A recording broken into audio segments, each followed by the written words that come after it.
बिस्मिल्लाहिर्रहमानिर्रहीम। अस्सलाम वालेकुम नाज़रीन, आप देख रहे हैं प्रोग्राम कड़वी बात और मैं हूं जुल्फ़कार पीर।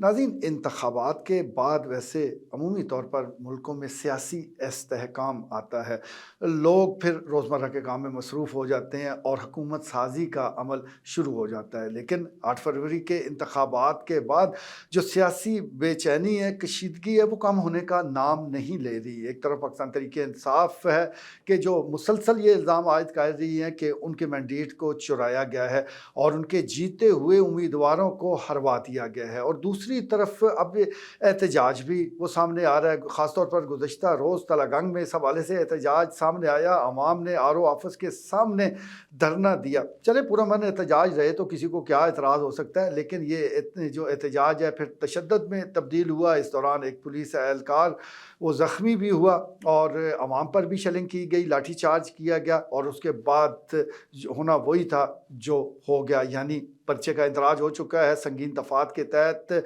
10 नॉमिनेटेड और तकरीबन 300 नामालूम अफराद के खिलाफ पर्चा कट चुका है और कई लोग हैं जिनको गिरफ्तार भी कर लिया गया है। इसी तरह चकवाल के हवाले से भी, चकवाल समेत पूरे पाकिस्तान में आज तहरीक इंसाफ ने एहतजाज की काल दे रखी है, लेकिन चकवाल में एहतजाज नहीं हुआ। बताया जा रहा है कि पाकिस्तान तहरीक इंसाफ के रहनुमा चौधरी अय्याज अमीर ने कारकुनों के नाम पैगाम छोड़ा कि वो ख़ुद भी इस्लामाबाद में हैं और वो इलेक्शन कमीशन ऑफ पाकिस्तान से में उन्होंने एक दरख्वास्त दायर कर दी है। इसके साथ साथ हल्का PB-20 को लेकर भी उनको रिलीफ मिल चुका है, तो वक्ती तौर पर इस एहतजाज को मुलतवी किया जाता है और इसलिए आज कोई एहतजाज नहीं हुआ। वैसे भी अगर देखा जाए तो कारकुनों का कोई मूड भी नहीं लग रहा था कि वो आज बाहर निकलेंगे।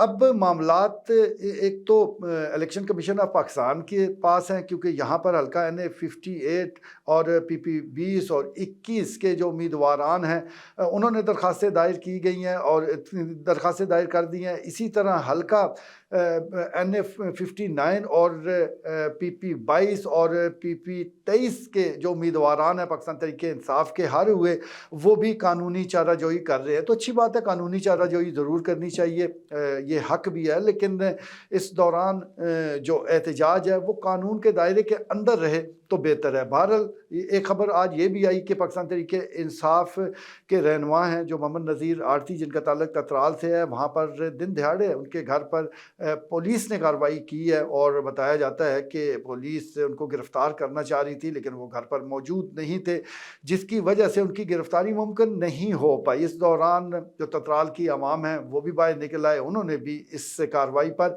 एहतजाज किया है। अब ये सारी सूरत हाल न सिर्फ चकवाल बल्कि पूरे मुल्क में जारी है और जो कि मुल्क के लिए किसी तरह भी अच्छी नहीं है। ये जो एक कशीदगी है, ये जो एक बेचैनी है, ये मुल्क के लिए, मुल्क के इस्तेहकाम के लिए, मुल्क की मईशत के लिए बहुत ही ख़तरनाक है। संजीदा हलकों को, ज़िम्मेदार हलकों को इसका कोई हल तलाश करना चाहिए। बिल्कुल सिर्फ एक ही तरीके से मामलात को हैंडल करना किसी सूरत भी दुरुस्त नहीं है। गुज़श्ता 2 साल से तकरीबन 2 साल हो गए इसी तरीके से हैंडल किया जा रहा है, तो उसके कोई अच्छे नताइज नहीं निकले। अब कोई तरीका बदल कर देख लिया जाए। मुल्क की ज़्यादातर आबादी नौजवानों पर मुश्तमिल है, नौजवान एनर्जेटिक भी होते हैं, इसके साथ साथ कुछ जज्बाती भी होते हैं, तो ज़रूरी नहीं है कि आप सख्ती के साथ उनसे मामलात तय करें। नरमी के साथ, दलील के साथ अगर बात की जाए तो हर एक को बात समझ आती है। ख़ास तौर पर जब वतन का मामला है, जब मुल्क की बात है, तो सारे लोग मुहिब्बे वतन है। पाकिस्तान तहरीक इंसाफ हो, पाकिस्तान पीपल्स पार्टी है, नून लीग है,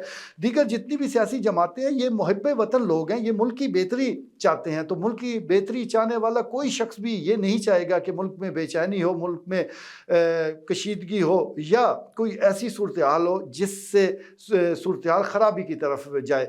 इंतखाबात हो गए, उसके नतीजे में अब हुकूमत साजी का अमल शुरू हो चुका है, लेकिन इस सारे अमल को ज़रा शफाफ दिखना भी चाहिए, शफाफ रहना भी चाहिए, दिखना भी चाहिए, और जो जिसका हक है, जिसको अवाम ने जितना मैंडेट दिया है, उसे हर सूरत यकीनी बनाया जाना चाहिए। इस सिलसिले में माजी में जिससे भी कोई गलतियाँ हुई हैं, माजी में किसने भी जो भी कुछ ऐसा किया है कि जो दुरुस्त अमल नहीं था, तो उसको भूलते हुए अब आगे बढ़ने की ज़रूरत है। अगर हम माजी के साथ चिमटे रहे तो यकीन जानिए हम आगे नहीं बढ़ पाएंगे। दुनिया और हमारे जो अड़ोस पड़ोस के ममालिक हैं वो हमसे बहुत आगे जा चुके हैं और हम आपस में गुत्थम गुत्था है, अना की जंग है, एक दूसरे के साथ एक दूसरे की टांग को हम पकड़े खींच रहे हैं और किसी को आगे बढ़ने नहीं दे रहे।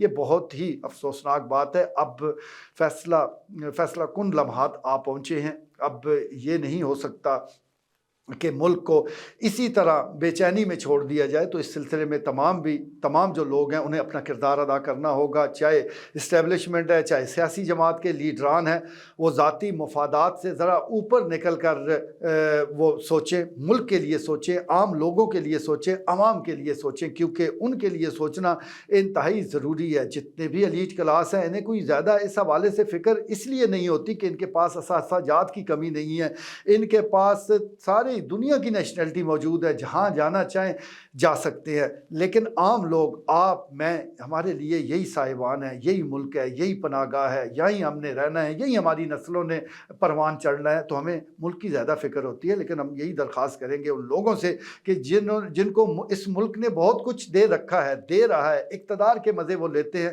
تو خدا کے لیے جو عوام ہے یہاں بستی، اس کے حقوق کا بھی کوئی خیال کر لیا جائے، اس کے بارے میں بھی کچھ سوچ بچار کر لیا جائے، کیونکہ یہ کب تک یہ ٹینشن برقرار رہے گی، کب تک یہ دباؤ والی پالیسی پر عمل درآمد ہوتا رہے گا۔ بہت ہو گیا، بہت ہو گیا، بہت ہو گیا، اب اس کا خاتمہ بہت ضروری ہے۔ آج کے لیے اتنا ہی، اجازت دیجیے، اللہ نگہبان۔